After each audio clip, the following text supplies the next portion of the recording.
yitwa Miss Emmanuel, nge tugiye kuganira namwe.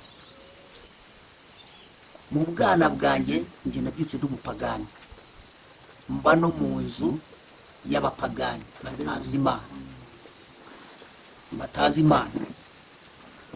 Igihe kiza kugera nihanye ndi muto, nkurira mu itorero, nza kubatizwa, ariko ndi umupantekote, nta rindi torero nagiyemo, nabaye umupantekote. Niho nihaniye, niho nabatirijwe, niho nashingiriwe, niho na n'uyu munsi iryo torero ngo ni umurimo w'Imana. N'iryo torero rya pantekote mbamo rya Miss Emmanuel, maze imyaka yanjye 35 ndi umuririmbyi mu korali, na n'uyu munsi ndacyari umuririmbyi. Kuba mu iryo torero rya pantekote nabaye umuvugabutumwa w'ubushake, nzenguruka amaparuwasi menshi, Imana inkoresheje mvuga ubutumwa. None hano turi ngiye kubasangiza ikiganiro cyitwa ubuhamya bw'umukristo, cyangwa ibigeragezo umuntu ahurira nabyo mu ivugabutumwa no mu rugendo rw'ubukristo. Ngewe nabayemo ndi umupantekote, ariko ndi umuntu w'umusore shingirirwamo. Imana inkorera igitangaza gikomeye. Nuko gushingirwa kwanjye, njya gushingirwa, Imana yabanje kunyereka umugeni nzashingirwa. Imaze kumunyereka ndabitegereza, hacamo imyaka igeze nko ku myaka 10 ntegereje umugeni Imana yanyeretse. Ndi umukristo usenga Imana. Icyo gihe uko byagenze, igihe cyarageze ari mu ihunga, abantu bari guhunga, ndi gusenga numva ijwi ry'Imana rirambwira ngo Miss Emmanuel wasabye. Ndikanga navuga aba bantu turi ku munsi w'abavuzi, iri jwi rije gute kuri aba bantu? Nongeye kujya kumva, numva rigarutse ubwa kabiri. Rigarutse ubwa kabiri, bitasobanukirwa umukobwa njya gusa. Nari umukene, nta nzu nari ifite, nta mafaranga nari ifite. Ndavuga ati nimba uri Imana ivuganye nanjye, ndazamutse ngiye k'uwo mukobwa kandi musange imuhira. Ndazamuka ngerayo, ngezeyo musange imuhira ari wenyine, turavugana, turaganira. Ndangije igiye gutana ngo ati nyamara narije kukubwira ati nkeneye kuzambera umugore. Arikanga kuko yabonaga ibyo jambo ntarigeze mbimubwira, mbona agize ubwoba. Ndamubwira ati mva rero kugize ubwoba, ceceka ntuzongere, ni wowe ndibwiye wenyine, ni wowe ya mbere mbibwiye, tuzagira undi muntu ubwira uzicecekera. Nawe arambwira ati sinzabivuga, ariko ngeze ifaranga aratuguritse mubwira, ntukagire undi muntu ubitubwira, reka uko wabyibajijeho reka nawe njye kubyitekerezaho. Aragenda bitekerezaho, hashize icyumweru araza arampamagara ati burya bya bindi bambwiye nagize nde, narabyemeye. Amaze kumbwira ati narabyemeye, nanjye ndavuga ngo ngeze gute, nanjye nzagira gute, ngiye kubaka vuba kandi nzaza ngusabe. Hashize iminsi mike, hashize ukwezi kumwe, nibwo nafashe abantu ndagenda njya gusaba. Nagiye gusaba, tujya kubaza bwa mbere, nari mfite igiceri cya 5 gusa mu Rwanda, cya 5 nicyo ngewe nari mfite. Wawe wumve kujya kubaza umuntu w'umukobwa ufite amafaranga 5, nta kibanza, nta nzu, nta nka yo gukwa. Ariko maze kubaza, maze kubyemerera, data uko arambwira ngo nubwo nkwemereye umugeni, ariko sinamugo utankwereye. Igihe ndimo ndi gusenga, Imana irambwira ngo nzagukwera, inyereka n'inka nzakwa Gisine. Inka nayiguze amafaranga make, 18,000. Ndayishorera, njya gusaba, njyana n'ababyeyi. Ikibazo cyo gusaba no gusezerana kiba kirangiye gutyo, Imana idukorera ubukwe, iradushingira. Ikibazo cyo gushyingirwa kiba kivuyemo. Inzu Imana yayimpaye gute, amezi 3 nari nubatse inzu, nari nyirangije, yagazize ikibanza n'inzu. Imana imugoreye igitangaza cyo gushyingirwa, turashyingirwa, turabana. Ikindi kintu Imana yankoreye, icyo ngishima Imana, ikindi kintu Imana yankoreye gikomeye, tumaze gushyingirwa tubyaranye 4. atwara inda ageze mu mezi 5 inda iramukoroga, yararibwa, ararwara, yenda gupfa. Namureba nkabona ko ibyanjye birangiye, mujyana kwa muganga. Mugejeje kwa muganga, uzi ikintu bankoreye kwa muganga? Muganga yarambwiye, dogiteri amupimye ati umwana afite akuka gakeya, ndi kubona ashobora gupfira mu nda. Bigenda gute? ati fata imiti utaye usubire imuhira, uzagaruke hashize icyumweru usubirayo. Subiyeyo dogiteri ongera kumupima ati umwana yapfiriye mu nda. Umwana amaze kumva ko yapfiriye mu nda, bahita umwana bamujyana hehe? Mu bitaro by'ababyeyi, aho bita muri maternity. Ahageze haza abandi badogiteri 3 bamupimye, babura umwana mu nda. Barapima cya gipfukirabura, barapima bashaka umwana, barahira, baravuga ati ariko ubundi wa mubyeyi uretse kubihishye wigeze utwara inda, uzi n'uburyo wabyara? Baragiye bucisha muri radiografi banzanira igishushanyo, barangera imbona mu nda n'umweru, nta n'igitsina kirimo habe na gitoya. Bagitwereka akantu n'agato tugakurikirane turebe iki kintu kavuze. Ni ukuri nagize gute? Nabuze umwana arabura mu nda, banyirukana na n'umugore, mfata inzira ndataha imuhira. Maze kugera imuhira nakomeje gusenga Imana, turasasa, ndasegura ndamuga ati ryama uzahapfuye cyangwa ubyaye. Byagenze gute? Nasenze Imana. Gusenga Imana bakumva harimo imbaraga. Gusenga Imana sizo ko nabivuga kugira umumaro ku muntu usenga n'iki umwete. Nasenze Imana, abantu bahagera ngo ararara ngase ngo mwatinditse ikiriri ryari ngo ko mutambwiye. Yararibwaga akenda gupfa. Ariko umunsi umwe tugiye gusenga, Imana iratubwira ngo ariga azabyara, kandi umwana azabyara muri iyi nda muzamwite Niyitanga. Nibaza ukuntu nta mwana uri mu nda, ese uwo mwana azavuka ate? Ndakomeza ndasenga ngiye njye ubwanjye, Imana inyereka mbona yabyara 9 kandi yabyara indi uri muhira na mama. Ndakomeza ndasenga, senga Imana ivuga, senga Imana ireba, senga Imana itetura, senga Imana ikora. Hageze 9 nibwo yabyaye, nayo kukuntu yaribwaga ntiyabimenye. Yagiye kumva yumva umwana yaje, bitamamagara mama ati nyabure mwino dutabare ababyaye. Kandi kuva yabyara uwo munsi umwana yakava mu nda, twamureba ntiyongeye kuribwa ukundi. Kuribwa kwashiranye n'icyo gihe, yahise akira aba muzima. Umwana ariho ndamufite w'umukobwa yita Niyitanga Sara. Icyo gihe Imana yarakingoreye, kandi Imana yumva ko ngize ati ko njishimiye. Imana irongera inkorera ikindi gitangaza. Haleluya badi, mujye mwizera Imana, mujye mukunda Imana, mwishime. Imana iratabara, Imana iratetura, Imana irakomeza, Imana ikora ibyo ababyeyi batakora n'abakomeye n'ibyananiye abaganga. Imana igira ikora.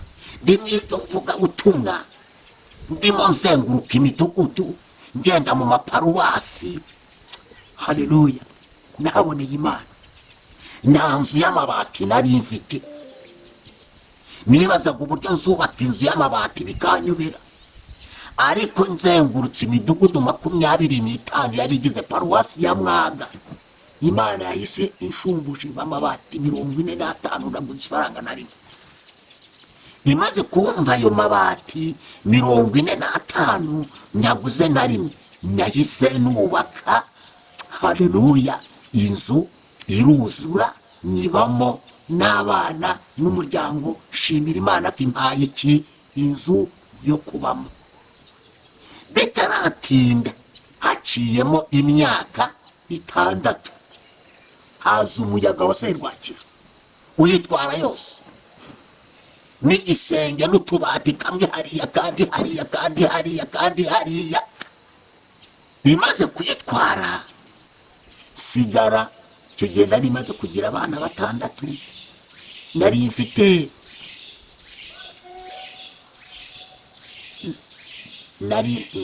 asigara nari maze kugira abana 6. Abantu barahagara ku musozi ngo yo ukuntu Hamisa asenga, ukunda korera Imana ngo nigenda ngese buriya ngarajya agenda bimeze gute, ngo agenda bimeze gute, arabaraza araberekeza arya gucumbika hehe, baravuga ngo none kagiye kujya kagenda kazererana uburago n'ubwana acumbika habonye, baravuga ariko umunsi umwe mpagaze mu rugo, haleluya yewe Imana ihabwa icyubahiro n'ukuri, baravuga bate ntabwo azabona haba, ariko umunsi umwe mpagaze mu rugo mbona umugabo araje, ntaza haturutse ariko nza kumenya ko ari umupasiteri, aje afotora ya nzu yose nuko umuyaga bishenye, arangije arigendera. Amaze kwigendera agiye, ngiye kumva numva telefone irampamagaye ngo uri muhira, ati ndahari, ni witegura hari abashyitsi baje kugusura. Nanjye ndicara, hari habaye hafi mu masaa 2, ngo ni muhira nitegura abo bashyitsi baje kunsura, niteguye abo bashyitsi baje kunsura, ngiye kubona mbona haje sa 5 ziri abagabo babandi banini cyane bafite inda zigera nk'iriya, ngiye kubona mbona haje imodoka 2 zirimo abazungu 7, ngiye kubona mbona bamanutse ku irembo bikoreye urwererane rw'amabati mashyashya, bamanutse ku irembo bikoreye urwererane rw'amabati. Bageze mu rugo, abari bari guhinga, abari ingendo barazihagarika, bari guhinga bose basiga masuka, barahindukira bose bazi wanjye. Babazungu bafata amasuka bajya kumbingira, abandi barabagara, abandi barafotora, nanjye ndahagaze ndi kubareba, abandi turahoberana. Noneho bamwe bavugaga ngo zajya ngenda zererana uburago, ntagira homba, birandabaye nzabaho nte. Baravuga ati nimbe muntu wasenze Imana ko hasenze Hamisi, wasenze abazungu bakazi, tiniwe wasenze, tinimurebe wasenze, wese wasenga hari abazungu bigeze bagera iwawe beshya ngo umunyamasengesho. Imana igira gute, ibitangiye guhindura amagambo. Harya bavugaga ngo sinzabona homba, Imana birabivuje irabacecekesha, biriwe iwanjye kuva saa 2 bahari, bahavuye saa 8. Kuva icyo gihe nahise nongera mbona inzu, iyo nzu bubatse irahari, n'ubu nyirimo n'umuryango n'abana banjye. Imana ihabwa icyubahiro, kuko Imana igiteturura kandi igacecekesha amagambo y'abantu. Iyo ni Imana yabikoze. Nongera gushimira Imana ikindi kintu yankoreye. Nicara mu rugo ndi kumwe n'umugore n'abana, yabwira ati mugore rero uziko ndi umushyana njya ndoba, fasha ibikoresho tugiye ku kivo, ngiye gushaka indugu turya, ngewe ngiye kuroba ndazana indugu turya. Ndamanuka ngegera mu kivu, umuyaga wa serwakiri turazura turazika, n'ibikoresho birazika, na mwene wacu arazika, nanjye ndazika. Mwene wacu ndusa koga, ngiye koga sanga nambaye igote rigira gute, imbere inzitizi yo koga, noga nabi, numva ibinya bifasha umubiri wose, kandi ibinya bifasha umubiri wose umuntu mu kivo ubwo aba yapfuye, iby'ikivo kiba cyagize gute, cyamuhitanye. Ndavuga ati Uwiteka Mana yampamagaye, Imana nkuru, Imana nkore, Imana nasenze, Imana napfukami, ntacyo wakora ngo ntabare, mvangaha ndapfuye. Nkimara kurangiza iryo sengesho, bene data turi kumwe mbabwira, Imana yahise yohereza ubutabazi ntazi aho buturutse. Ngiye kumona bungezeho, cyagira gute, mfata ku bwato ndabukomeza, bangura mu kivu. Imana irantabara, urupfu rw'uwo munsi Satani yaragiye kunyica nyigima ndarusimbutse. Imana ihabwa icyubahiro kuko yankoreye icyo kintu. Imana yankoreye ibintu byinshi navuga nashima. Yankirije umugore, yankijije nari ngiye gupfa nijoro, Imana yankijije n'abarozi, Imana yambeshejeho, Imana kuyisenga ni igiciro.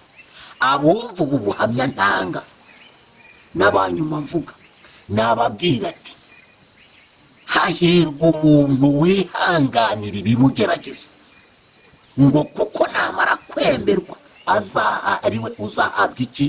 Ikamba ry'ubugingo. Ikindi nababwira, umuntu wese nakomere anambe ku Mana igitabara aho abaganga bananiwe gutabara, igitabara aho imiryango itatabara, igitabara igakura umuntu ku cyavu uwo bitaga umutindi ikamuhindura bose. Ubu undeba gutyo, Mana yampaye inzu mbamo n'umuryango ubumba mu nzu ebyiri z'amabati. Imana ihabwa icyubahiro kuko iyo ngiyo gituruka mu kuyizera no kwipfukamira no kubana nayo uve mu masezerano, niyo gituma ikora ibyo bintu. Wowe ubyumva nkubwira aya magambo, hari ikintu nakubwira. Ndakubwiye ngo ubaho Uwiteka, nawe azagusiga amavuta kandi azakugeza aho utakwigeza, kandi azagukiza ku munsi w'ibyago byawe. Ku munsi w'amakuba azagutabara, azakubeshaho, yaranyambitse. Umunsi umwe ndavuga ati Mana, ko mbuze imyenda yo kwambara ndajyana imivugabutumwa. Imana itegeka umuntu ava i Burundi aza yikoreye ivarisi y'imyenda, nge Hamisa arayinzanira, irimo amakote, irimo amapantaro, irimo inkweto, imuvana i Burundi arabiza. Kwizera, haleluya badi, Imana ni iby'igiciro.